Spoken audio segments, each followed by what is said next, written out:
예, 오늘은 에베소서 4장 말씀으로 교제를 드리도록 하겠습니다. 신약성경 314페이지 에베소서 4장 17절부터 24절까지의 말씀입니다.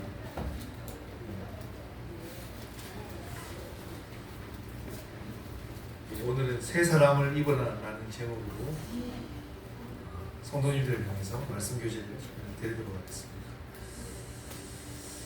17절부터 24절까지의 말씀인데요. 본문이 짧고 지난번에 제가 교제드렸던 말씀과 좀 연결이 되기 때문에 15절부터 한 절씩 읽고 교제를 드리겠습니다. 15절입니다. 오직 사랑 안에서 참된 것을 하여 범사에 그에게까지 자랄지라. 그는 머리니 곧 그리스도라.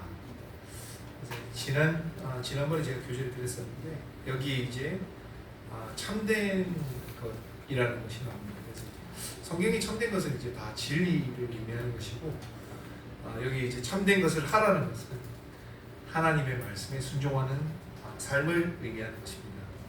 그래서 이제 우리가 하나님의 말씀에 순종하는 삶을 살아가게 될 때 여기 보게 되면 그에게까지 잘할 수 있다고 이야기하고 있습니다. 이 잘하는 것을 이제 우리가 이제 영적인 성장이라고 얘기하는데 오늘 제가 교제드릴 큰 주제가 사실 영적인 성장이 문제입니다. 그래서 영적인 성장은 어떻게 이루어지냐면 여기 나와 있는 것처럼 하나님의 말씀을 배우고 또한 그것을 이제 지식적으로만 배우는 것이 아니고 말씀에 이제 순종하는 삶의 훈련, 그것을 이제 오늘 형님께서 강구하실 때는 경건에 이르는 훈련이라는 그런 표현으로 말씀하셨는데요. 그렇게 이제 순종하는 삶을 통해서 우리가 영적으로 성장할 수 있음을 설명해 주고 있습니다. 영적으로 이제 우리가 성장하지 못하게 되면 어떻게 되냐? 그것이 이제 지난 시간에 좀 제가 몇 차례 강조해서 말씀드렸던 영적인 어린아이 상태에 이제 머물게 된다는 것입니다. 지금 저희가 이제 저희 지금 모임에 어린아이들이 몇 명 이렇게 참석해서 같이 이제 예배를 드렸고 또 말씀을 듣고 있는데요. 우리가 이제 구원함에 이르게 된다는 것은 사실 이제 영적으로 거듭나는 것을 의미하는 것입니다. 그래서 이제 우리가 영적으로 새롭게 태어나는 것이죠. 그래서 니고데모는 나이가 이제 6, 70이 되었던 굉장히 나이 많은 이제 이스라엘의 스승이었지만 그 영적으로 거듭난다는 의미를 자신이 이해하지 못했습니다. 그래서 한밤에 예수님 찾아왔었죠. 어떻게 하나님 나라를 볼 수 있겠냐라는 것에 대해서 의문을 가지고 예수님 찾아왔을 때 예수님께서 물과 성령으로 거듭나야지만 하나님 나라를 볼 수 있다고 이야기했을 때 그 이스라엘의 선생 노릇을 했던 니고데모는 그 말씀을 이해하지 못했습니다. 그래서 우리가 영적으로 우리가 구원함에 이른다는 것은 영적으로 거듭나 영적인 어린아이가 된다는 것을 의미하는 것인데 여기에 이제 오늘 좀 15절에 읽었던 말씀처럼 우리가 그 영적으로 거듭난 어린아이 상태에서 하나님의 말씀에 순종하는 삶의 훈련을 통해서 영적으로 우리가 성장해야지만 믿음의 장성한 분야까지 이룰 수 있다는 것입니다. 근데 우리가 오랫동안 이제 주님을 믿고 섬겼는데도 불구하고 영적으로 계속적으로 이제 성장하지 못하고 지속적으로 이제 영적인 어린아이 상태에 머물게 된다는 것은 굉장히 이제 성도들에게 비참한 어려움을 준다고 말씀은 교훈하고 있습니다. 그래서 저희가 지난주에 바로 위에 14절 말씀에 보면 나와 있는데요. 14절에는 이렇게 표현하고 있습니다. 이는 우리가 이제부터 어린아이가 되지 아니하여 사람의 계술과 간사한 유혹에 빠져 모든 교훈의 풍조에 밀려 요동치 않게 하려 합니다. 이렇게 되어 있습니다. 그래서 여기에 이제 영적인 어린아이가 되면 겪을 수밖에 없는 우리의 나그네 길의 성도의 어려움을 네 가지로 이렇게 표현하고 있습니다. 첫 번째가 사람의 계술, 사람의 속임수죠. 그래서 우리가 구원함에 이르러서 참 진리를 소유하고 있음에도 불구하고 계속적으로 사람의 말에 속고 그 거짓에 넘어가게 된다는 것입니다. 두 번째가 이제 간사한 유혹입니다. 간사한 유혹은 세상의 육신적인 유혹에 계속적으로 넘어질 수밖에 없다는 것입니다. 마치 어린아이가 걸음마를 시작하고 걸을 때 계속적으로 넘어지는 것을 그래서 무릎이나 이렇게 많이 다치게 되죠. 마치 그런 것처럼 우리가 나가는 길을 행하는 동안에 세상의 육신적인 유혹에 걸려서 계속적으로 넘어질 수밖에 없다는 것을 교훈하고 있습니다. 그리고 세 번째 보게 되면 모든 교훈의 풍조에 밀린다라고 그렇게 되어 있습니다. 이 모든 교훈의 풍조라는 것은 결국에는 오늘 사회 보시는 형님께서 이야기했던 지속적으로 변하는 세상의 풍조를 의미하는 것입니다. 영원하고 불변하는 하나님의 말씀의 원리를 따라 우리가 살아가는 것이 아니고 지속적으로 변하는 세상의 풍조, 세상의 문화, 시대의 정신을 따라서 우리가 살아가게 될 때는 우리의 삶에는 자충우동하는 그런 삶이 찾아올 수밖에 없다는 것입니다. 결국 그러다 보니까 마지막 네 번째 요동한다라고 되어 있습니다. 인생이 요동함이 찾아온다고 되어 있습니다. 이것이 이제 영육간의 이제 불완전인데요. 우리가 참 구원함이 이르게 되면 감사해서 모든 형제님들이 그렇게 이구동성으로 고백하는 것처럼 놀라운 평안과 만족과 또 안정이 우리의 삶에 찾아오게 됩니다. 그렇지만 우리가 계속적으로 영적인 어린아이 상태에 머물게 될 때에는 우리의 인생의 요동함이 찾아오고 이 불안정한 영적인 상태로 우리가 남은 길을 살아갈 수밖에 없다는 것입니다. 그래서 이제 이게 그렇게 되면 우리의 영혼이 우리 주 예수 그리스도 안에서 또 모임 안에서 안정되고 정착되는 것이 아니고 계속적으로 방랑하고 유랑하는 그런 영혼의 상태가 될 수밖에 없다는 것을 그렇게 교훈하고 있는 것입니다. 그래서 우리가 15절에 오직 사랑 안에서 참된 것을 하여 범사에 그에게까지 자랄지라. 우리가 참으로 영적으로 성장하고 자라는 것에 대한 그런 마음의 소원함이 있고 또 그것을 우리가 지속적으로 훈련하지 못하게 되면 지속적으로 영적인 어린아이와 같은 그런 조금 전에 말씀드린 그 네 가지 유형에 설명드렸던 그런 어려움들이 우리의 삶에 지속적으로 찾아올 수밖에 없다는 것입니다. 16절 말씀입니다. 그에게서 온몸이 각 마디를 통하여 도움을 입음으로 연락하고 상합하여 각 지체의 분량대로 역사하여 그 몸을 자라게 하며 사랑 안에서 스스로 세우느니라. 이 말씀이 이제 지난번에도 마지막에 제가 말씀드리면서 급하게 좀 마무리를 드렸는데 조금 어려운 말씀입니다. 근데 여기 이제 그는 바로 이제 우리 주 예수 그리스도입니다. 예수 그리스도께서 교회의 이제 머리가 되십니다. 그래서 이제 그는 예수 그리스도이시고 교회의 머리이시고 여기 온몸은 바로 주님의 몸된 교회를 의미하는 것입니다. 그래서 여기 그와 온몸 그리고 이제 그 다음 보게 되면 각 마디 그리고 그 다음 줄을 보게 되면 각 지체라는 표현이 있습니다. 이것이 바로 구원받은 성도를 의미하는 것입니다. 그래서 다른 말씀에서는 이제 벽돌 한 장 한 장과 같은 그런 존재가 바로 이제 성도라는 의미하는 것입니다. 그래서 그 성도들이 벽돌 한 장 한 장과 같은 성도들이 모여서 온몸을 만들고 그것이 교회가 주님의 몸된 교회가 되고 그 온몸의 중심에 머리 대신 예수 그리스도가 있다는 것을 설명하고 있습니다. 그래서 11절 말씀은 교회 하나님의 교회에 대한 말씀인데요. 여기에 보게 되면 몸을 구성하는 다양한 은사 그래서 각 마디 각 지체의 분량대로 역사하여 이렇게 각 마디를 통하여 도움을 입음으로 되어 있는 것은 구원받은 각 성도가 다양한 자신의 은사를 따라서 주님의 몸된 교회를 섬기는 것을 의미하는 것입니다. 그래서 이것이 이제 15절하고 우리가 16절 연결해서 생각해 볼 때 우리가 하나님의 말씀에 순종하는 삶을 통해서 영적으로 성장할 수 있다고 제가 아까 15절 말씀을 통해서 말씀을 드렸잖아요. 근데 여기 16절에 보게 되면 그것이 바로 뭐랑 연결이 되냐면 지역교회와 연결되어 있다는 것을 우리가 이해하게 됩니다. 무엇이냐면 구원받은 성도가 구원받은 이후에 영적으로 성장하려고 할 때 이것이 온실과 같이 어떤 격리된 환경에서 결코 자랄 수 없다는 것입니다. 예를 들면 우리가 구원받고 깊은 산에 들어가서 마치 이제 돌을 닦는다고 하는 것처럼 깊은 산에 들어가서 우리가 아주 오랫동안 이제 뭔가 이제 기도하고 이렇게 하게 되면 우리가 영적으로 성장할 수 있는 그것이 아니라는 것입니다.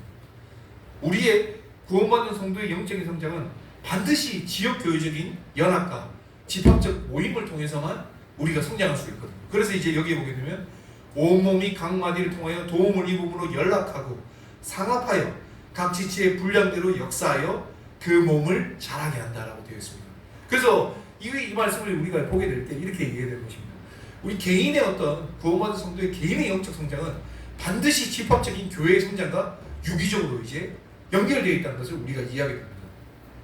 그래서 구원받은 성도가 자라면은 그 구원받은 성도가 포함되어 있는 교회도 함께 영적으로 성장하게 되는 것이죠. 또한 이제 우리가 이해하게 되는 것은 영적으로 성장하는 교회에 우리가 구성원으로서 성도로서 지체로서 함께 우리가 동참하게 될 때 또한 우리들도 그 모임 안에서 우리가 영적으로 성장할 수 있다는 것입니다. 그렇게 이제 개인의 구원받은 개인의 영적인 성장과 교회적인 영적 성장이 함께 유기적으로 이렇게 달성이 되는데 그래서 우리가 충실한 모임 생활 충실한 모임 생활을 뭐 가장 기본이 되는 것은 당연히 이제 정기 집회에 참석하는 것이 있거든요. 충실한 모임 생활이 없이 우리가 영적인 성장을 달성할 수 있냐? 그것은 이제 불가능하다는 것입니다. 그것이 이제 하나님의 말씀이 교훈해 주고 있거든요. 제가 이제 지난번 제가 교제를 드리면서 잠깐 말씀드렸는데 제 마음속에 이런 영적인 성장에 대한, 물론 이제 이것을 생각하게 될 때 제가 구원받고 제가 구원받고 한 10년 정도 지금 시간이 흘러가는데요.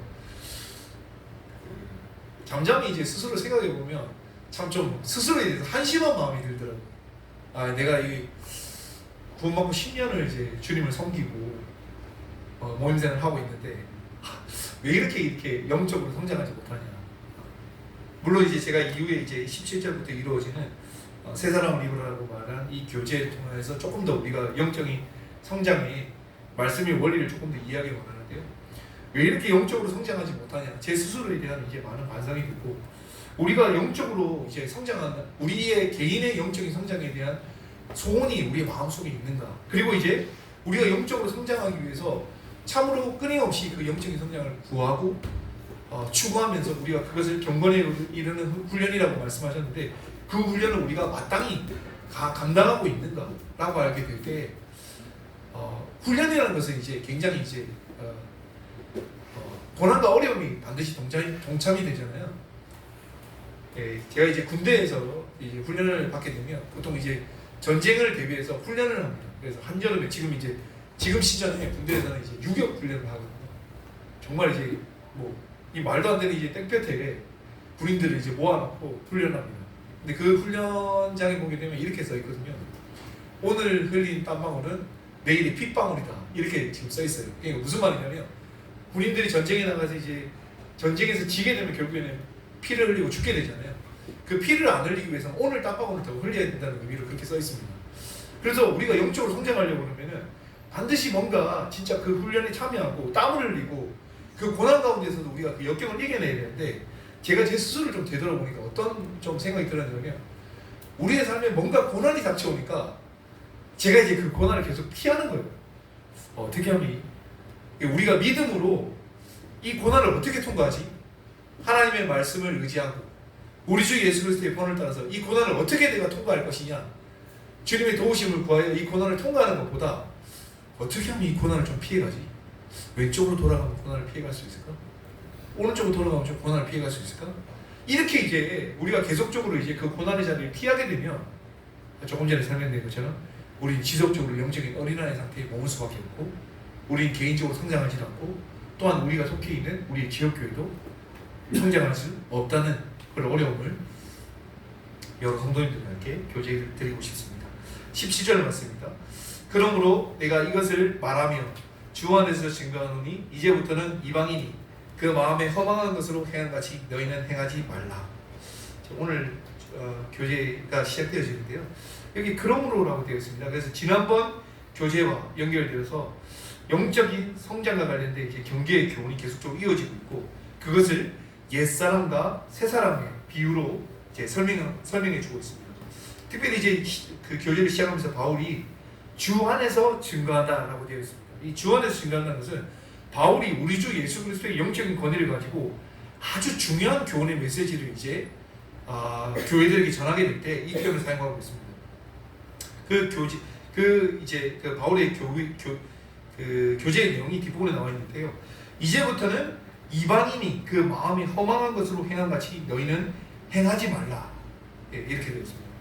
이 말씀이 이제 굉장히 이제 저희들에게 어려움을 주는데요. 무엇이냐면, 이 말씀을 읽자마자 우리가 직관적으로 이해되는 것이 무엇이냐면, 구원받은 성도라고 할지라도 영적으로 충분히 자라지 못하게 되면, 우리가 구원받기 이전에 이방인이었을 때, 불신자였을 때 살아갔던 것처럼 그 마음에 허망한 것으로 살아갈 수 있다는 것을 이 말씀이 경계하고 있는 것입니다. 우리가 구원받아서 이제 구원함으로 말미암는 아까 말씀드린 것처럼 놀라운 평안과 만족과 안정으로 이 나그네 길을 행해야 되는데, 여전히 우리가 영적으로 자라지 못할 때에는 구원받기 이전에 그랬던 것처럼 허망한 것을 쫓겨서 우리가 이 나그네 길을 살아갈 수 있다는 것입니다. 사실 이제 인생의 삶이라는 것이 굉장히 이제 허망한 삶이거든요. 그래서 우리가 인류 역사상 가장 큰 부와 명예 그리고 권력을 가지고 있었던 그리고 지혜를 가지고 있었던 솔로몬은 헛되고 헛되며 헛되고 헛되니 모든 것이 헛되다라고 그렇게 고백했습니다. 저희도 이제 되돌아보게 되면 우리가 많은 부와 명예와 권력을 가지고 있더라도 그가 죽어서 간에 들어가는 순간 사실 그 모든 것들은 다 헛된 것이 되는 거죠. 인생은 그런 것입니다. 그래서 우리가 이제 우리 인생에 대해서 비유하면서 잠깐 보이다가 없어지는 안개라는 표현을 이제 형제님들이 사용하십니다. 잠깐 보이다가 없어지는 안개. 그런 있다가 사라져버린 된 이유는 있었는지도 모르는 그런 존재가 사실 인생이라는 것입니다. 그래서 우리가 이 나그네 길을 행하는 동안에 우리가 인간적인 열심을 다해서 수고한 모든 것들이 결국에는 우리가 이 인생에서 우리 육체가 죽게 될 때에는 그것이 바람 잡는 것처럼 헛되다라고 그렇게 이제 전도서는 또한 표현하고 있습니다. 그래서 우리가 영원한 가치, 우리가 이 나그네 길을 행하는 동안에 영원한 가치는 사실 영원한 하나님 나라, 영원한 생명, 그리고 영원한 상급 이런 것들만 영원한 것이고 우리가 이 땅에서 소유했던 물질, 집, 차, 직업 이 모든 것들 우리가 이 땅에서 누렸던 명예, 권력 이런 것들은 결국에는 다 사라져버리는 것이거든요. 결국에 우리가 이제 이 모든 것들을 내려놓고 우리가 이 나그네 길을 행하는 동안에 얼마나 영원한 것들을 사모하고 소망했는지에 따라서 우리가 이 인생의 한정된 시간이 끝나고 영원한 하나님 나라에 들어가서 우리의 영원한 상급이 결정된다는 것을 여러 이제 교재들을 통해서 저희들은 기억하고 있습니다. 이방인들은 이 진리를 알지 못합니다. 그렇기 때문에 계속적으로 헛된 것을 추구하게 되죠. 요한에서 2장 16절에서는 인생이 이방인이 불신자들이 추구하는 헛된 것들을 세 가지로 정리하고 있습니다. 첫 번째는 육신의 정욕이고요. 두 번째는 안목의 정욕이고 세 번째는 이생의 자랑입니다. 이 모든 것들이 세상적인 것들인데요. 육신의 정욕은 육신의 피로가 죄로 말미암아서 변질되어서 욕망이 된 것입니다. 더 가지려고 하는 것이죠. 더 많이 가지려고 하는 것. 내가 가지지 못한 것을 더 가지려고 하는 것. 없는 것을 소유하고 더 많이 소유하려고 있는데도 불구하고 더 많이 가지려고 하는 것. 이것이 바로 육신의 정욕입니다. 그리고 두 번째가 안목의 정욕입니다. 안목의 정욕은 눈을 통해서 마음에 생기는 탐심을 의미하는 것입니다. 우리가 눈을 통해서 뭔가를 바라보게 될 때 그것을 이제 갖고 싶어하는 것이죠. 우리 마음에 욕심이 생기는 것이죠. 그것이 이제 안목의 정욕이고 마지막에 나오는 이제 이생의 사랑은 스스로를 높이고 교만히 여기는 그런 마음입니다. 이것이 이제 육신의 정욕, 안목의 정욕, 이생의 사랑 이것이 사실 이방인들이 추구하는 허무한 것들의 실체이고 우리가 그 창세기에 보게 되면 아담과 하와가 뱀으로 등장한 그 사단과 마귀 게임에 넘어가게 될 때 똑같이 아무렇지도 않게 보였던 그 선악과가 어떻게 보였다고 표현하고 있냐면 먹음직하고 보암직하고 지혜롭기도 할 만큼 탐스럽다라고 표현합니다. 이것이 바로 아담과 하와의 마음속에 육신의 정욕, 안목의 정욕, 이생의 자랑이 생긴 것입니다. 그것이 이제 그들의 그 선악과를 바라보고 마귀의 게임에 넘어가서 유혹에 넘어가서 그것을 먹게 될 때 그들의 마음 가운데 이 죄가 생겼고 아담 이후의 모든 이제 죄인들은 이 죄들을 가지고 태어나서 인생의 허무한 것들을 세상적인 것들을 추구하면서 살아갈 수밖에 없다는 것입니다. 그러나 구원함이 이른 성도들은 마음의 변화를 받고 그리고 또 삶의 변화가 물론 이제 그 삶의 변화가 즉각적으로 이제 나타나시는 분들도 있고 저처럼 정말 이제 더디게 점진적으로 나타나는 사람도 있는데 반드시 그런 상태적인 거룩함들이 갖추어지면서 우리가 영원한 가치에 대한 소망을 소유하는 삶을 이제 배우고 실천하게 된다고 생각되어집니다. 18절 말씀입니다.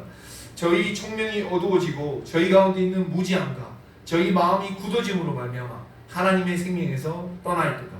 영적인 이방인 그러니까 불신자들 죄인들에 대해서 심각한 영적인 상태를 또 네 단계로 이제 설명하고 있습니다. 첫 번째는 뭐라고 표현하고 있냐면 총명이 어두워졌다고 되어 있습니다. 이것은 무엇이냐면 영적인 진리에 대해서 이해하지 못하는 것입니다. 이것을 또 다른 표현으로 우리 형제님들이 영적인 소경의 상태다라고 그렇게 표현합니다. 네. 어두워진 총명, 총명이 어둡다. 영적인 소경의 상태입니다. 그래서 하나님의 말씀의 진리를 잘 이해하지 못하는 영혼의 인지의 문제가 있습니다. 두 번째는 무엇이냐면 무지함이라고 표현하고 있습니다. 이 무지함은 이제 영적인 무지함인데 우리 주 예수 그리스도의 복음의 은혜를 깨닫지 못하는 것입니다. 지적인 문제, 영적인 이제 우리의 영혼의 지적인 문제라는 것입니다. 복음을 들어도 그것을 복음의 은혜를 지식적으로 깨닫지 못하는 것입니다. 그리고 세 번째가 마음이 굳어졌다라고 되어 있습니다. 굳어진 마음입니다. 이것을 이제 구약에서는 이제 강팍한 마음이라고 말하는데요. 목이 곧은 백성이라고 이야기하면서 강팍한 마음이라고 표현되어 있는데 은혜의 복음을 인지하고 또 지식적으로 이해했다 할지라도 그걸 믿음으로 받아들이지 못하는 것입니다. 이 신앙의 문제인 것입니다. 믿음으로 받아들이지 못하는 문제. 그리고 궁극적으로 그러다 보니까 네 번째 보게 되면 하나님의 생명에서 떠나 있다라고, 생명이 없다라고 그렇게 표현하고 있습니다. 살았으나 실상은 죽어가는 삶을 살다가 영원한 심판과 지옥 생명에 들어갈 수밖에 없는 이 생명의 문제가 있다는 것입니다. 씨 뿌리는 비유를 저 모든 성도님들이 아마 기억하실 것입니다. 거기에 보게 되면 길가에 뿌려진 씨는 나오는데요. 길가에 뿌려진 씨는 씨가 뿌려지자마자 새가 와서 먹어버리죠. 마귀가 그 말씀을 빼앗아갔다고 되어 있습니다. 그리고 좋은 땅에 뿌려졌다는 것을 말씀을 듣고 말씀대로 순종하여 실천하는 자라고 되어 있습니다. 그렇게 되면 30배, 60배, 100배의 결실을 하게 됩니다. 그런데 그 중간에 다른 밭 두 가지가 나오는데요. 하나는 돌밭에 뿌려진 씨고 하나는 가시밭에 뿌려진 씨입니다. 저희가 판단할 수 없는데 이 돌밭과 가시밭에 뿌려진 씨는 어떻게 되어 있냐면 우리가 볼 때에는 뭔가 싹이 나고 자라는 것처럼 보입니다. 그런데 어떻게 되어 있냐면 실상은 그 밭에 뿌려진 씨들이 죽었다. 우리가 볼 때는 살아있는 것처럼 보이지만 실상 돌밭과 가시밭에 뿌려진 씨들은 생명을 잉태할 수가 없습니다. 자랄 수가 없다는 것입니다. 이렇게 우리의 영적인 문제, 인지의 문제, 지적인 문제, 신앙의 문제, 생명의 문제가 영적인 이방인들, 불신자들에게 가지고 있고 우리가 앞서 설명드린 것처럼 구원받은 성도들이 영적으로 자라지 못하게 될 때 계속적으로 이러한 우리의 죄된 본성이 우리로 하여금 그런 영적인 이방인들과 같은 과거의 삶으로 회개하도록 한다는 것입니다. 19절 말씀입니다. 저희가 감각 없는 자가 되어 자신을 방탕에 방임하여 모든 더러운 것에 욕심으로 행하되. 그래서 불신자들의 근본적인 문제의 이 죄의 심각성에 대해서 두 가지로 다시 한번 더 설명하는데요. 하나는 양심의 무감각함과 두 번째는 탐심의 문제를 다루고 있습니다. 그래서 감각 없는 자가 되었다는 것은 반복된 죄로 인해서 양심이 마비된 상태를 의미하는 것입니다. 이것을 이제 디모데전서에서는 양심이 화인 맞았다라고 그렇게 표현하고 있습니다. 화인 맞았다라고 저희 최근에 쓰지 않는 표현이죠. 근데 우리가 보통 이제 드라마나 이런 거 보게 되면 이제 이렇게 그 새를 이렇게 달구어서 사람 몸에 이렇게 지지는 그런 고문하는 장면들이 나오잖아요. 조금 부담스러운 장면인데 그런 장면이 나오게 되는데 그것을 이렇게 하인 받았던 걸로 거의 비슷하게 이해할 수 있는데 그렇게 되면 어떻게 되죠? 피부가 이제 쉽게 말해서 그 열에 의해서 쉽게 녹아서 그렇게 되면 그 피부가 어떻게 되냐면 감각이 없어지는 겁니다. 근데 우리가 그런 경험을 할 수가 없기 때문에 어떤 걸로 경험할 수 있냐면 예를 들면 이제 굳은 살이 이렇게 신체 이제 뭐 발이나 손에 우리가 반복적으로 사용하는 부위에 굳은 살이 생기지 않습니까? 근데 굳은 살이 사람 몸에 붙어 있어서 살아있는 살 같은데 아시는 것처럼 이제 이 바늘로 이렇게 찔러도 굳은 살에 피가 없거든요. 실상은 이제 죽은 살인 것이죠. 그래서 죽은 살이 이제 우리 몸에 붙어 있는 것입니다. 굳은 살 같은 부위. 그것이 이제 여기에 나와 있는 감각 없는 상태가 된다. 그래서 이제 양심이 하인받은 상태가 된다. 이것은 무엇이냐? 뭐로부터 비롯된 것이냐면 반복된 죄로부터 우리가 감각 없는 상태가 된다는 것입니다. 반복된 죄. 그래서 이것은 이제 우리의 중독의 문제와 연결이 되는데요. 우리의 잘못된 습관의 문제와 연결이 되는데요. 잠언 23장 35절에 보게 되면 내가 스스로 말하기를 사람이 나를 때려도 나는 아프지 아니하고 나를 상하게 하여도 내게 감각이 없다. 내가 언제나 깰까 하여 다시 술을 찾겠다 하리라 라고 되어 있습니다. 여기 보면 이제 감각이 없다라고 얘기했는데 그 감각이 없는 사람이 지금 이제 성도님들 다 들어보실 때 알다시피 이 사람이 어떤 사람이냐면 쉽게 말해서 알코올 중독을 가지고 있는 사람이죠. 계속적으로 술을 구하는 것입니다. 그래서 이제 우리가 영적으로 무감각해진다는 것은 무엇이냐면 반복된 죄의 습관, 그 반복된 죄의 습관이 결국에는 우리로 하여금 영적으로 무감각하게 만들어서 하나님의 말씀이나 또한 우리 속에 거하시는 성령님께서 우리의 마음속에 울림을 주시고 우리가 돌이켜서 다시 하나님 뜻으로 살아가도록 우리의 마음에 감동을 주실 때에도 우리가 그걸 느끼지 못하는, 마치 굳은 살처럼, 굳은 살에 바늘로 찔러도 안 아픈 것처럼 우리가 굉장히 이제 무감각한 상태가 된다는 것입니다. 이것이 이제 우리 인생에 이제 여러 이제 중독들이 있거든요. 조금 전에 이제 장원에 설명한 알코올 중독도 있고, 담배, 니코틴 중독도 있고, 최근에는 보니까 마약 중독도 진짜 이제 우리 한국 사회에 많이 들어오더라고요. 특히 제가 깜짝 놀란 게 얼마 전에 이제 보도자료 보니까 학교에까지도 이제 애들이 이제 학업 때문에 스트레스가 많다 보니까 학교에까지도 이제 마약이 들어오더라고요. 그리고 이제 또 최근에 또 이슈가 되고 있는 게 도박. 이 모바일 기반으로 해서 게임처럼 하는 도박. 이것도 학생들이 굉장히 많이 이제 이 학업의 스트레스를 말미암아서 그런 중독에 빠지고요. 스마트폰, 게임, 쇼핑, 그리고 이제 뭐 카페인, 설탕, 이런 것들이 이제 결과적으로는 계속적으로 뭔가 반복된, 우리로 하여금 반복된 제 습관을 통해서 우리가 영적으로 무감각하게 만든다는 것입니다. 그리고 그 영적인 무감각은 오늘 말씀에 나와 있는 것처럼 우리를 방탕하게 만든다는 것입니다. 우리의 삶의 방탕을 초래하게 만든다는 것입니다. 그리고 또 여기에 나와 있는 것이 또 하나가 뭐냐면, 제 근원이 근본적인 문제인 탐심의 문제를 이야기하고 있습니다. 욕심이 잉태한 즉 죄를 낳고 죄가 장성한 즉 사망을 낳는다고 그렇게 야고보서 말씀을 설명하고 있습니다. 우리의 마음속에 결국에는 죄의 근원이 탐심이거든요. 우리의 마음속에 있는 탐심. 이 탐심이 자라게 되면 결국에는 죄로서 우리의 마음을 가득 채우게 되고, 결국에는 우리로 하여금 영원한 죽음으로 이르게 되는데요. 탐심이 결국에는 죄의 근원이고, 죄인들은 결코 자족하는 마음을 가질 수가 없습니다. 그래서 욕심 가운데서 더 큰 탐심, 이 죄의 고리 가운데서 영원한 우리가 죽음을 이룰 수밖에 없다는 것입니다. 이 탐심의 본질은 결국에는 무엇이냐면, 우리의 삶의 첫 번째 우선순위에 하나님이나 우리 주 예수 그리스도를 두지 않고 세상적인 것을 두는 것이거든요. 그렇게 되니까 그것이 무엇이냐면 바로 우상숭배가 되는 것이죠. 그래서 탐심은 곧 우상숭배라고 설명하고 있습니다. 우리가 하나님보다 더 소중하게 여기는 것, 그것이 우리의 삶의 우선순위를 차지하게 될 때 그것은 바로 우상숭배가 되고, 그리고 본질적으로 우리의 마음속에 탐심이 자리 잡게 된다는 것입니다. 그래서 세상의 모든 불신자들은 세상적인 탐심으로 말미암아서 결국에는 그들이 스스로 알지 못하지만 우상숭배의 죄에서 자유롭지 못하고 지속적으로 우상숭배를 하고 있다는 것을 우리가 말씀을 통해서 이야기합니다. 20절 말씀입니다. 오직 너희는 그리스도를 이같이 배우지 아니하였느니라. 오늘 말씀 중에서 굉장히 중요한 이제 말씀이라고 생각되어집니다. 그리스도를 이같이 배우지 아니하였다. 구원받은 그리스도인의 삶의 방식은 조금 전에 이제 우리가 17절, 18절, 19절에서 본 것처럼 불신자들이 마귀와 세상과 육신을 따라서 살아가는 것처럼 살지 않아야 합니다. 육신적인 본성을 따라서 우리가 살아가는 삶을 사실 배우고 훈련할 필요가 없습니다. 아까 말씀드린 것처럼 아담과 하와가 선악과를 따먹을 때 들어온 그 육신의 정욕과 안목의 정욕과 이생의 자랑은 아담 이후의 모든 자손들이 다 가지고 태어나거든요. 그래서 그것을 가르치지 않아도 아주 어린아이 때부터도 그 마음속에 죄된 본성이 있고 육신의 정욕과 안목의 정욕과 이생의 자랑이 숙여져 있습니다. 그리고 그렇게 애들도 자기도 모르게 그렇게 그 죄의 본능적으로 죄의 본성을 따라서 살아가게 된다는 것이죠. 그렇지만 우리가 육신적인 본성을 따라서 살아가지 않기 위해서 오늘 여기 나와 있는 것처럼 예수 그리스도를 배워야 된다는 것입니다.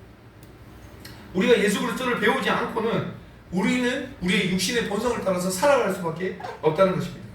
그래서 어린아이들이 제가 잘 생각이 안 나는데 그 소설이 생각이 안 나는데요. 어린아이가 이렇게 어떤 전쟁이나 사고로 말미암아서 이 사회와 격리돼서 이제 떨어지는 경우가 있잖아요. 떨어져서 살아가는 경우가 있습니다. 그래서 뭐 짐승의 젖을 먹고 이제 자란 아이들, 이런 것들이 이제 소설로도 있고 그 비슷한 이제 사례들이 나오는 것들을 본 적이 있는데요. 그 사람이 이제 뭐 이렇게 여타 이제 그거에 의해서 구조되어가지고 사람인데 그 사람을 이제 발견했을 때는 우리가 바라보면 사람이 아닌 거예요. 말도 하지 않고 두 발로 걷지도 못하고 네 발로 주로 이제 기어다니고, 그 다음에 화식을 하는 게 아니고 그냥 다 산채로 이제 뜯어먹고, 사람과 사람과의 그 소통도 하지 못하고, 눈도 사람과 사람 사이 눈도 못 맞추고 그렇게 되더라고요. 그리고 제가 이제 그때 찾아봤을 때 그렇게 이제 잃어버린 아이가 이제 결국에는 사회로 돌아오면 적응할 수 있을 것 같은데, 그가 결국에는 사회로 돌아오게 되면 거의 이제 몇 년 못 살고 다 죽거든요. 예, 적응하지 못하는 것이죠. 그것이 무엇이냐면 결국에는 이 사회 교육을 받지 못하고 야생에서 자라게 될 때 그가 그냥 짐승과 같은 삶을 살아갈 수밖에 없다는 것입니다. 똑같이 우리가 예수 그리스도의 인격과 삶을 배우고 훈련하지 못하게 되면 우리는 제된 본성을 가지고 살아갈 수밖에 없다는 것을 우리가 알게 됩니다. 그래서 그리스도를 우리가 배운다는 것은 단순히 우리가 어떤 성경을 교리적으로 배운다는 것을 지식적으로 우리가 그것을 습득하는 것을 의미하는 것이 아닙니다. 그리스도의 인격, 온유와 겸손으로 대표되시는 그리스도의 인격을 배우고 또 그리고 그분의 흠없는 거룩하신 온전한 삶에 대해서 우리가 배우고 그것을 이제 모방하고 또 따르면서 삶의 실천을 통해서만 우리가 그리스도를 배울 수 있고 그리스도를 배우는 것을 통하여서 우리는 그 전에 그랬던 것처럼 이방과 같은 삶을 살지 않게 된다는 것입니다. 21절 말씀입니다.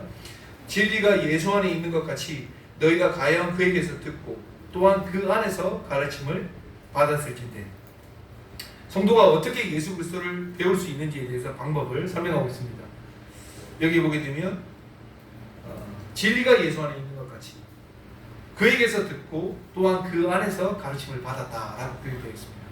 오늘 이제 형제님께서 감사하실 때 요한복음 1장 14절 말씀이 육신이 되어 오셨다라고 이제 그렇게 요한복음 말씀을 인용해서 이제 설명했었는데요. 우리 주 예수 그리스도는 말씀이 육신을 입어서 성육신하신 분이십니다. 그래서 우리가 예수 그리스도를 배운다는 것은 실상 하나님의 말씀을 듣고 말씀 안에서 가르침을 받는다는 것입니다. 그것을 이제 오늘 여기 21절 말씀은 진리가 예수 안에 있는 것 같이 그에게서 듣고 또한 그 안에서 가르침을 받아야 된다고 교훈해 주고 있는 것입니다.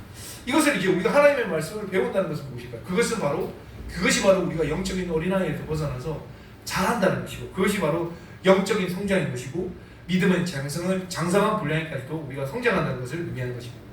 오직 참된 구원이 우리 주 예수 그리스도를 믿는 믿음을 통해서 구원의 확신을 가지고 그것을 통해서 구원함에 우리가 이르게 됩니다. 또한 그뿐만이 아니고 말씀이 육신이 되오신 우리 주 예수 그리스도의 인격과 삶을 배움을 통해서 우리가 영적으로 성장할 수 있고 또한 그것이 이제 앞서 설명된 것처럼 개인의 성장이 지역교회의 성장과 유기적으로 이제 연결된다는 것을 우리가 알게 됩니다. 22절 말씀입니다. 너희는 유혹의 욕심을 버려 육심을 따라 썩어져가는 구습을 쫓는 옛사람을 벗어버리고. 여기 이제 옛사람이 이제 등장하게 되는데요. 옛사람은 이제 우리가 구원받기 이전에 조상의 망령된 행실을 따라서 육체의 정욕을 따라 살아가던 우리의 죄된 본성을 지칭하는 것입니다. 그래서 우리가 구원함에 이르게 된다는 것은 이 옛사람이 그리스도와 함께 십자가에 못 박히는 것을 의미하는 것입니다. 그래서 갈라디아서 2장 20절에는 내가 그리스도와 함께 십자가에 못 박혔나니 그런즉 이제는 내가 산 것이 아니요 라고 되어 있습니다. 그리스도께서 십자가에서 못 박혀서 고통을 당하시고 죽으실 때 우리 여기 나와 있는 우리의 옛사람, 죄된 본성을 지칭하는 우리의 옛사람이 그리스도와 함께 십자가에 못 박혀서 죽어야 된다는 것입니다. 그래서 이제는 내가 산 것이 아니오 라고 그렇게 설명하고 있는 것입니다. 실제적으로 성도가 말씀을 통해서 그리스도를 배움으로 삶으로 그리스도를 쫓아서 우리가 살아가지 못하게 되면 마땅히 죽어야 될 우리의 옛사람이 계속적으로 살아나서 성도로 하여금 육체의 정욕과 욕심을 따라서 살아가도록 유혹하게 된다는 것입니다. 그렇게 되면 계속적으로 이제 육신적인 그리스도인 영적인 어린아이로서 우리가 구원받은 이후에도 살아갈 수밖에 없다는 것입니다. 이것이 이제 연결이 되죠. 그래서 그리스도인의 구원과 이후에 영적인 성장과 그리고 우리가 믿음의 장성한 분량까지 이르고 경건을 훈련한다는 이 모든 것이 연결이 되어지고 또한 이제 우리가 자라지 못하게 될 때 영적인 어린아이로 육신적인 그리스도인으로 그렇게 살아가게 된다는 것이 연결된다는 것을 우리가 이해하게 됩니다. 여기 특별히 이제 우리의 옛사람을 이제 구습을 쫓는 옛사람이라고 되어 있습니다. 구습이라는 표현은 오래된 습관이라는 표현인 것이죠. 제가 이제 아까 19절에 그 감각 없는 자에 대해서 이야기하면서 중독의 문제, 죄된 잘못된 습관의 문제에 대해서 이야기를 했었는데요. 동일한 표현이라고 생각합니다. 우리의 옛사람은 뭐를 먹고 사냐면 구습을 먹고 삽니다. 우리의 잘못된, 우리의 육신의 반복된 죄된 습관을 먹고 우리 옛사람이 계속적으로 살아가게 된다는 것입니다. 그래서 우리가 구원받기 이전에 가지고 있었던 잘못된 죄된 습관, 반복되는 잘못된 죄의 습관을 우리가 행하게 될 때는 그것이 육체의 소욕을 이루어서 우리의 옛사람이 더 힘을 얻게 만들고 그렇게 되면 우리가 더 새 사람으로서 성령의 인도하심을 받아서 살아가지 못하게 된다는 것입니다. 그렇기 때문에 우리가 구원받은 이후에 영적으로 성장하기 위해서는 우리의 잘못된 습관의 문제, 중독의 문제를 반드시 성령님의 도우심 가운데서 해결해야 된다는 것을 말씀드리고 싶습니다. 23절 말씀입니다. 오직 심령으로 새롭게 되어. 성도는 어떻게 옛사람, 옛 본성의 지배로부터 참된 자유를 누리게 되는 걸까요? 여기 나와 있는 것처럼 오직 심령이 새롭게 함으로 그것이 가능하다고 그렇게 설명해 주고 있습니다. 새로운 심령이다. 오직 새로운 심령이다. 이것은 무엇이냐면 우리가 구원함을 통해서 우리 속에 찾아오신 성령님을 의지하는 마음입니다. 구원받은 성도가 옛사람, 옛 본성의 지배를 받지 않는 유일한 방법은 오직 성령님을 따라 행할 때에만 가능하다는 것입니다. 말씀 한 군데만 좀 찾아보고 오도록 하겠습니다. 갈라디아서 말씀입니다. 앞으로 몇 장만 넘겨보시면 한 3장 정도만 넘겨보시면 갈라디아서 5장 16절 말씀, 신약 성경 308페이지 갈라디아서 5장 16절 말씀 제가 한번 읽어보겠습니다. 내가 이르노니 너희는 성령을 쫓아 행하라. 그리하면 육체의 욕심을 이루지 아니하리라. 육체의 소욕은 성령을 거스리고 성령의 소욕은 육체를 거스리느니라. 이 둘이 서로 대적함으로 너희 원하는 것을 하지 못하게 하려 함이니라.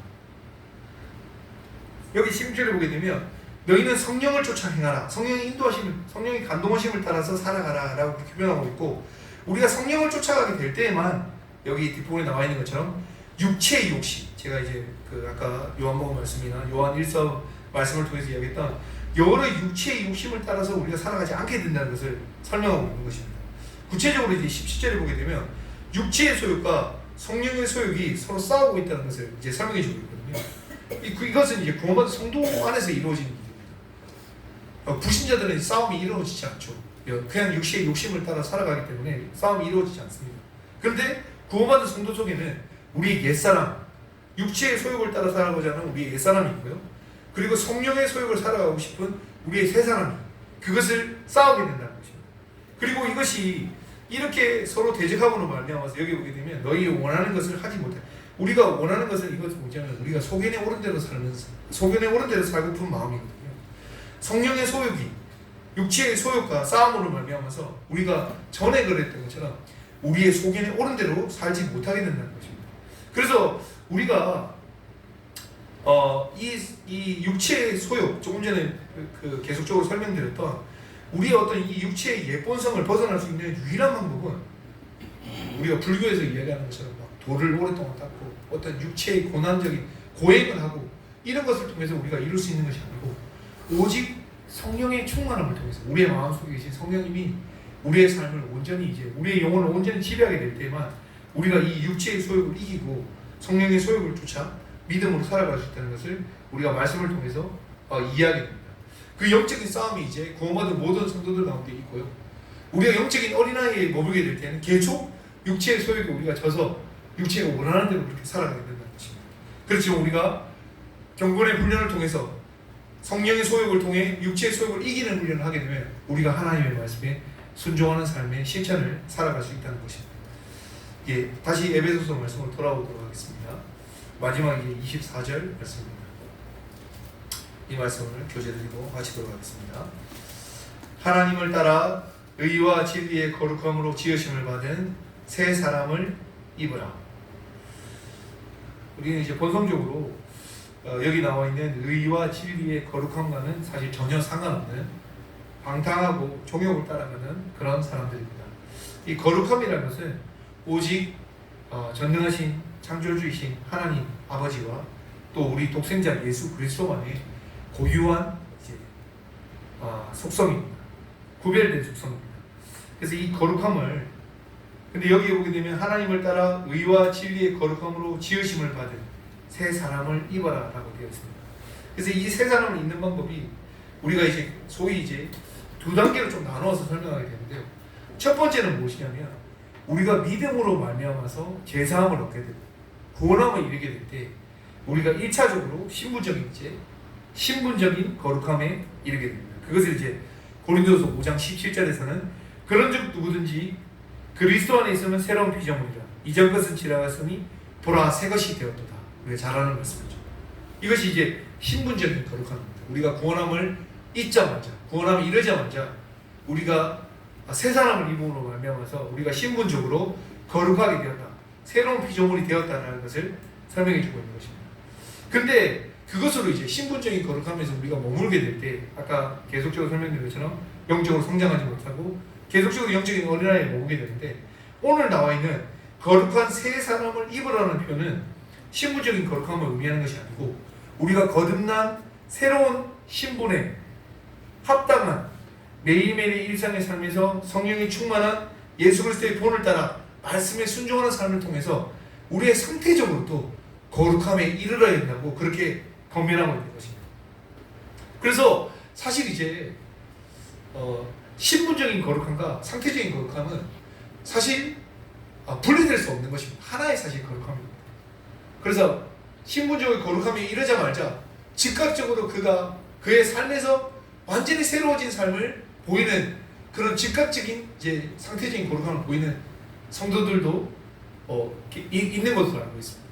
근데 저도 이제 제 자신을 바라보게 될 때 우리가 믿음으로 말미암아서 신분적인 거룩함을 얻었는데도 불구하고 여전히 우리 가운데 그런 우리 옛사람을 이제 온전히 벗어버리지 못한 그런 모습들이 나타나고 있고 우리가 이것을 그냥 방치하게 되어버리면 우리의 옛사람이 우리 육체의 소욕이 우리 자신을 완전히 지배하게 되는 일이 생기게 된다는 것입니다. 영국의 소설 가운데 왕과 거지라는 소설이 있거든요. 혹시 성도님들 보셨는지 모르겠는데 아마 안 보셨을지라도 그 비슷한 이제 영화나 뭐 이런 드라마나 이런 게 많기 때문에 잘 아실 것입니다. 한나라에 태어난 이제 왕과 거지가 있었는데 왕자와 거지가 있었는데요. 한나라에 태어났습니다. 그러면서 외모도 이제 완전히 똑같은 거예요.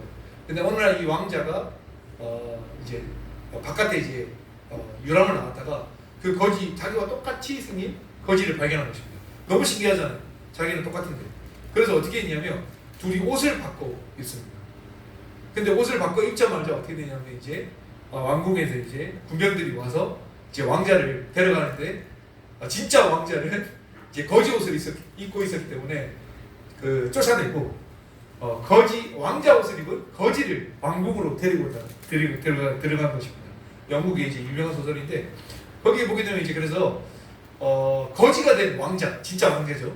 거지가 된 왕자는 그래서 이제 왕자인데 거지같이 세상으로 쫓아남으로 말미암아서 세상에 이제 여러 이제 이 부정과 부패, 왕궁에서는 도저히 배울 수 없는 백성들의 어려움 이런 것들을 이제 깨닫게 됩니다. 그리고 다시 궁으로 돌아오게 될 때 소위 이제 성군이 됩니다. 그가 성군이 되는데 거지가 이제 왕자 옷을 입었잖아요. 그래서 왕궁으로 이제 들어왔는데 거기에 보게 되면 몇 가지 굉장히 그 우스꽝스러운 이제 장면이 나옵니다. 그가 왕자 옷을 입어서 왕자가 됐는데도 불구하고 그 안에 있는 거지의 본성을 버리지 못해가지고 이제 왕의 만찬을 하게 되는데 거기서 이제 나이프와 포크를 이용해서 밥을 먹는 게 아니고 이제 막 허우치고 이제 손으로 이제 거지같이 먹는 거예요. 그리고 자기가 평생 보지 못하고 먹어보지 못했던 그런 지수성찬이 나오니까 그 음식을 이제 다 이제 훔쳐가지고 주머니에 막 넣는 장면이 나옵니다. 그리고 이제 그럼에도 불구하고 이제 거지 서울에서는 이제 이렇게 음식을 뺏기게 되잖아요. 그래서 주머니에 가득 넣은 음식을 이 식당 밑으로 숨어서 이제 몰래 먹는 장면들이 나오거든요. 이 거지가 이제 왕자 옷을 입었는데도 불구하고 그것을 이제 자기가 왕자라는 정체성을 이제 인식하지 못하고 예전과 동일한 이제 이런 거지의 본성으로 이제 나타나는 것입니다. 그래서 또 가장 이제 안타까운 점이 뭐냐면 왕자였기 때문에 이제 그 왕자를 상징하는 이제 왕관을 이제 그 왕자의 처소에 이제 왕관이 있었습니다. 근데 그 거지는 그 왕관이 어떤 용도인지 알지 못했습니다. 그래서 그 왕관으로 그 거지는 어떤 용도로 사용하냐면요, 그 밤을 까먹는 이제 용도로 사용하는 장면이 나옵니다. 그래서 이제 이 뾰족하게 나온 이제 그 사이에다가 밤을 끼워놓고 이 밤을 까먹는 장면이 나오게 됩니다. 정말 이제 왕자의 어떤 그 한나라의 왕의 권위를 상징하는 그 왕관을 가지고 밤을 까먹는 그 장면이라는 것이 얼마나 이제 수강스럽고 또 비참한 장면인지 생각하게 됩니다. 갈라디아서 3장 27절에는 누구든지 그리스도와 합하여 세례를 받은 자는 그리스도로 옷 입었느니라 라고 그렇게 교훈하고 있습니다.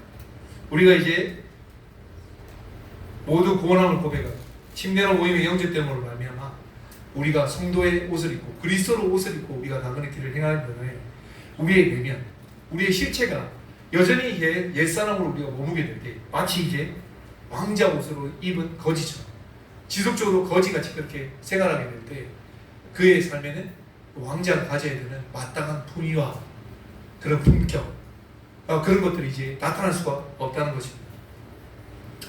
우리가 구원받은 성도로서 예수 그리스도를 옷 입고 주님의 본을 따라서 새로운 신분에 합당한 새로운 성품으로 이 나그네 길을 살아갈 수 있기를 소망합니다.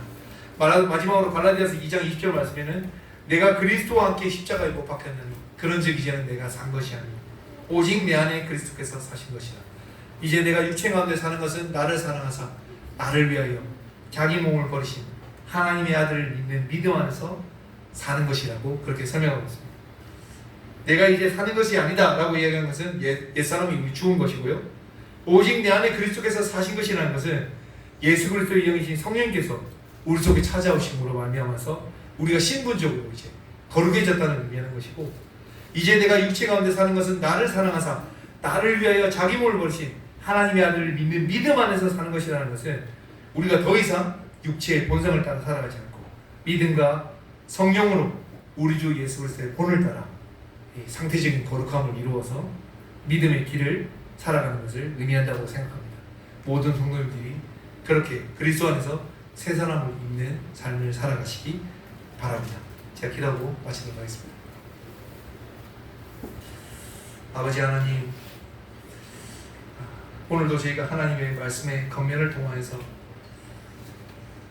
구원받은 성도가 이 나그네 길을 행하는 동안에 주님의 본을 쫓고 주님의 인격을 사모하며 이 나그네 길을 행하여야 됨을 저희 가운데 다시 한번 교훈하심으로 인해 감사를 드립니다.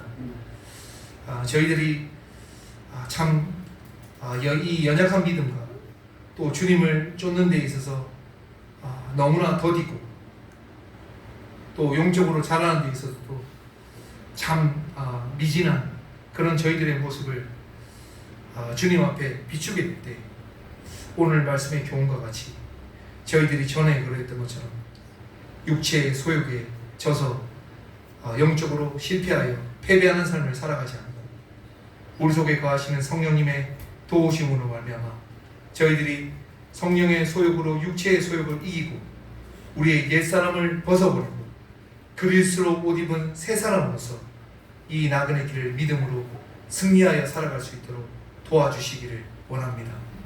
아버지 하나님, 또한 저희들이 영적으로 성장하게 될 때 그것이 곧 이 교회의 집합적인 모임을 통해서만 성장할 수 있음을 저희 가운데 말씀을 통해서 교훈하신 이 사실을 저희들이 기억하게 될 때 모든 성도들이 모이기에 힘쓰고 하나님의 말씀을 배우며 삶 가운데 실천하는 열심을 통해서 성도 개인이 영적으로 성장할 뿐만 아니라 저에게 허락되어진 소중한 주님의 몸된 교회인 이 목동교회가 하나님의 영광을 위해 이 마지막 때 복음의 통로로서 귀하게 쓰임받을 수 있도록 또한 도와주시기를 원합니다. 오늘도 저희 가운데 소중한 하나님의 말씀으로 영적인 경계의 교훈의 말씀을 허락하시고 저희들을 하여금 믿음으로 우리 주 예수 그리스도를 쫓게 하시니 더욱 감사를 드립니다. 우리 주 예수 그리스도의 이름으로 기도드렸습니다. 아멘.